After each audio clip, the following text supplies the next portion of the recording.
Good evening, ladies and gentlemen, and welcome once again to the world of V-Gaming Junkie News. The dross was cleaned off of the covers and disposed of in the fireplace, so there's nothing but pure gaming-related meatiness, sir. It is all about the electronic good stuff as we dive deep in all that's new in the various interactive virtual worlds. We start out with Blizzard and some seriously hot water. I guess you could say they're really melting under the pressure. All joking aside, Blizzard is being accused of having a, quote, frat boy culture, unquote, in the company. They're actually being sued by the state of California under the accusation of discrimination against their female employees.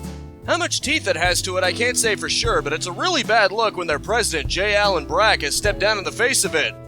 There was also a massive walkout over it, and while I'm not a believer in mob justice, it wouldn't surprise me if it turned out to be true. Just to salt the wound further, it seems the shareholders are stacking onto the lawsuit woes for Blizzard. It would seem the company withheld information about the impending lawsuit from them, which economically affected them, since that would obviously lead to consequences for their stock value. CEO Bobby Kotick, for his part, claims the statements regarding it are false and misleading. The lawsuit in question also references the walkout and statements made by the company itself, it would seem. It'll be interesting to see how Blizzard handles these two lawsuits, but given their less than stellar reputation as of late, this is particularly devastating to their image for sure. It seems Blizzard isn't the only one having a big figure step down in the face of unfortunate accusations. The Open Road Studio co-founder is also facing similar accusations of a bad workplace environment.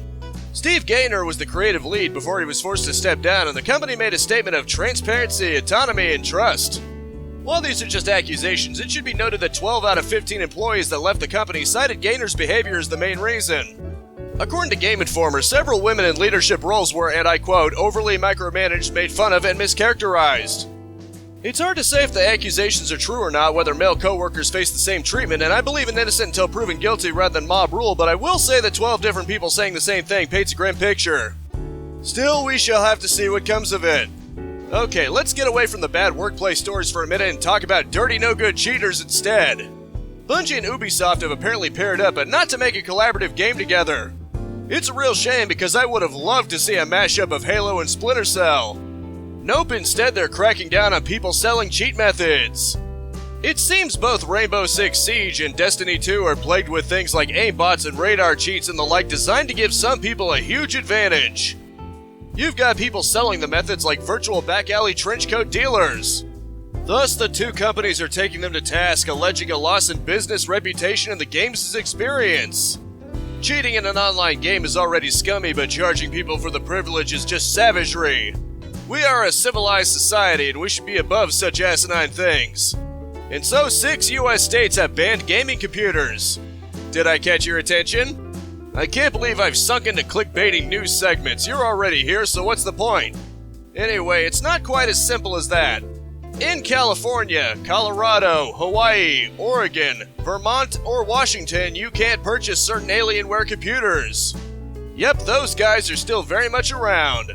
It seems these states have or are implementing power consumption regulations.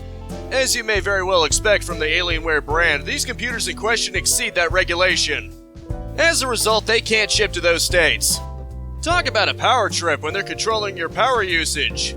If you live in one of those states, you'll have my condolences as well as my urging you to consider replacing your local governments ASAP. If you hadn't noticed by now, I've got a system working where I get the hardest hitting news stories out of the way first and then soften things up.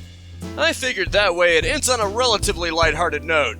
With that in mind, a leak shows that Retro Studios was apparently in consideration for a Zelda game spin-off starring Sheik. Given the thick beard, I'm guessing it wasn't intended to be Zelda in disguise unless she managed to get that on with some good adhesive or something. Well, it does say Sheik from Ocarina of Time, so maybe that's the case after all.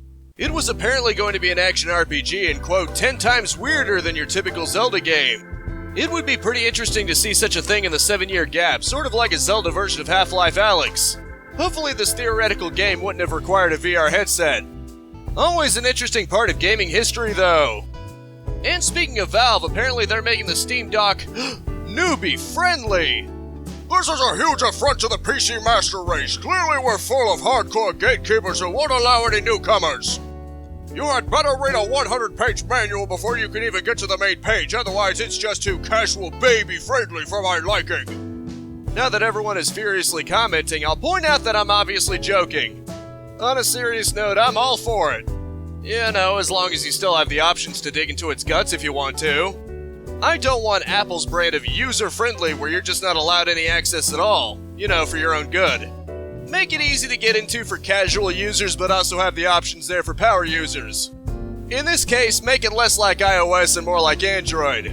So I hope you've got 1 million pen on hand. It's what I call Pokemon's currency because Pokemon Yen, because someone made a replica of the bike.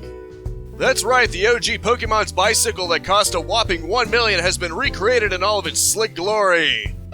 It was already given away on the 3rd, so you lost your opportunity, but it was only for Japanese addresses anyway. It lacks a bike chain, it's not meant to actually function, but maybe the winner can give it some modifications or something. But nah, it really was meant to be used for display purposes. Still, it's a pretty slick little green and yellow bike, and the Pokeballs on the tire treads is a nice touch. And speaking of 1 million and Nintendo, it seems a copy of Super Mario Bros. Sold for a whopping $2 million! Given the gold coins of Super Mario Bros. Are estimated to be worth over $500,000, that's between 3 and 4 coins worth. Apparently it was an ultra-rare sealed copy. The buyer seems to be anonymous and has been making super huge buys in the video game space. The idea that whoever it is probably investing in it with the hopes of making more money later actually makes sense. What I do know is that it's apparently the most money spent on a video game to date. Mamma mia, that is quite some dedication for the lovable little plumber, I must say. And so the Fortnite bear hug emote was disabled, at least as of the 6th. Believe it or not, nobody threatened to sue or anything like that. Nope, instead the dance glitched out in hilarious fashion. It would seem the girl involved in the animation hugged a little too low to where her head is below the belt, where it looks like she's giving him more than a hug. You know, if you catch my drift, wink wink, wowza, humma humma. Anyone who actually bought the emote can get a refund if they so choose, but apparently it'll come back. You know, after they fix it so one of the characters isn't getting down on the other one, as it were.